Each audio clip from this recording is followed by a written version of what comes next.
Hey, it's Katrina McGee with Loving on Me, and it is Turn Up Tuesday. Time to take our life and career to the next level. So, y'all, last week I started a series on negotiation, and I want to continue that. But for this week, I want to take a pause because a young sister shared something that was happening in her career, and y'all, it's got me all up in knots. So, I want to share it with you so we can learn and grow together. She told me it's time to make a change, and I know it's time to make a change, but I don't know what to do. Every morning before I go to work, I have anxiety attacks, and it's honestly a good day for me if I don't cry before I go into the office. Can you imagine not wanting to go into the office so bad that it makes you want to cry, that you're having an anxiety attack? Well, guess what? I can't imagine it because 7 years ago, that was my story. You see, a lot of people thought I left Komen because of what was happening externally, but that was not true. The real reason I left is because I was having severe anxiety attacks. It felt like I was having a heart attack and stroke all day, every day. And the killing part is, up until I wrote my book in 2016, most people didn't know it. Y'all, I was good at wearing the mask. I didn't want to tell people that I couldn't take it, that I couldn't handle the pressure, that my body was defeating me, and that I was in turmoil like you wouldn't believe. And you know, for years, I felt like I should have been able to do better, that I should have known how to handle it, that leaders stick things out. But the reason I left was because of my doctor. And I thank God for him every day. Because when I finally went to check it out, because, you know, first I self-medicated. I thought, oh, it's just my blood pressure. I'll just double up on the medicine. Ain't that crazy? How we try to mask the symptoms instead of deal with the issue? That's a word for somebody right there. I went in and he said, no, you're not having a heart attack and stroke. You're having an anxiety attack all day, every day. And I said, no, that can't be possible. I don't have anxiety issues. And he said, no, you don't. What you have is an environmental issue. And it's time to do something different. I'm not going to help you cover up the symptoms so that you avoid dealing with what's really causing the anxiety and stress in your life. Y'all, I thank God for Dr. Phillips every day. I could cry right now thinking about it because he didn't help me normalize my deviance.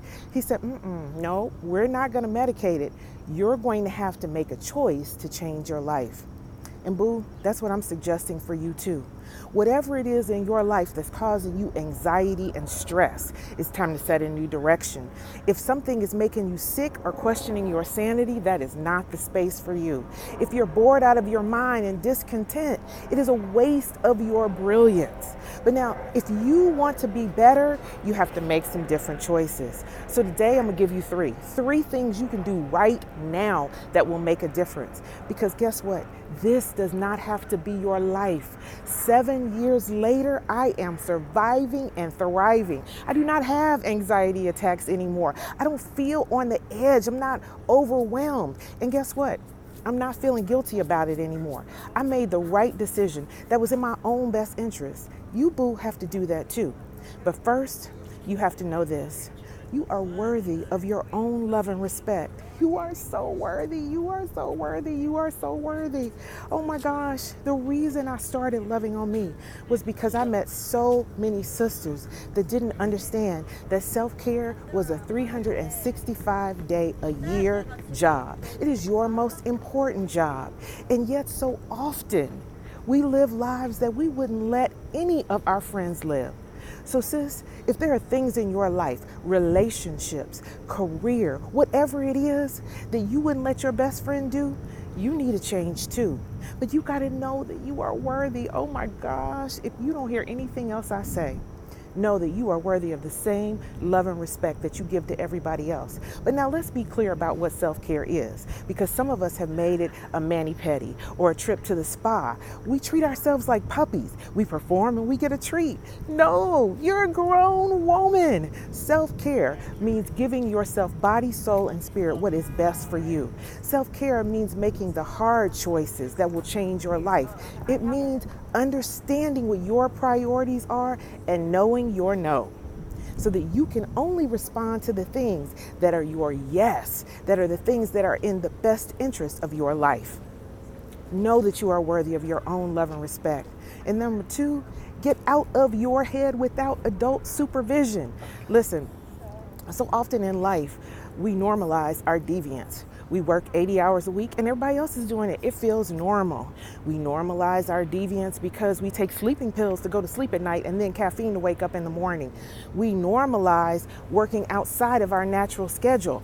Well, none of those things are normal. What it requires is you to make hard choices for your life and then trust that who you are, what God gave you, what you are here to do is enough. It is enough. It is enough. You are enough. Sis, you do not need to stay in your head ruminating about the symptoms. You need a plan or a strategy, which means that you got to get a coach, a mentor, a therapist, somebody to help you through. Listen, when I left Coleman and I was sick and exhausted and full of anxiety, I could never have found my way out alone. Never. Some people tried it and they made a change, but guess what? They took their crazy, out of balance, insane self to the next place. And so they quickly had to go to another place. If you truly want to transform your life, if you want to level up, you need some assistance. I got myself a transition coach, and Debbie changed my life. I mean, there's no other way to say it. She helped me stop running around without the adult supervision and gave me a plan. She shined the light and I did the work. It's one of the reasons I create things like 10 Weeks to Win, because I know it is so hard to figure this stuff out on your own. You don't have to. Listen, if I'm not the person for you, find somebody. Get somebody to walk you through, because until you stop the rumination, you will never take a step forward. Love you. Know that you are worthy of your own love and respect. Get out of your head without adult supervision. You need a plan. You need a strategy. And then finally, and this is super important, take one small step. None of this is any good unless you take action. Listen, I had to sit myself down. I learned that being still can still be productive. I had to start journaling, getting the stuff out of my head and on the paper.